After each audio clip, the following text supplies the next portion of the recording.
வந்து உசுப்பு லாஸ்ட்ல தோனி வந்து ஒரு 4 அடிச்சு குத்தாரு.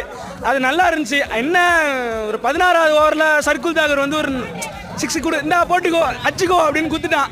அது மட்டும் பிடிச்சிருந்தானா வேற லெவலில் இருந்திருக்கும். மேட்ச் நம்ம கையில் இருந்திருக்கணும். டிஜேலாம் பாட்டு போட ரெடியாக இருந்தார். கடைசியில் வேஸ்ட்டாக போயிடுச்சு எல்லாம்.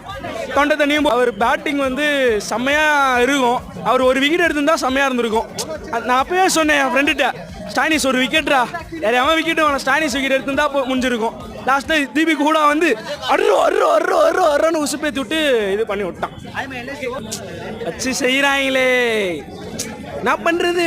அடுத்த மேட்ச்சை பார்ப்போம். என்னன்னா தலை இறங்கிட்டார் சென்னையில், அவ்வளோதான். வேற என்ன வேணும்? மேட்ச் நல்லா தான் இருந்தது. பட் ஃபினிஷிங் நம்ம சைடில் இல்லை. ஸோ கொஞ்சம் ஒரு மாதிரியா இருக்கு. பட் சிவம் தூபையோட 6 அண்ட் தோனியோட 4 ஹைலைட் ஆஃப் த மேட்ச். இங்கேயும் செஞ்சுட்டாங்க. ஆனால் நெக்ஸ்ட் மேட்ச் நம்ம SRH செய்ய போகிறோம்.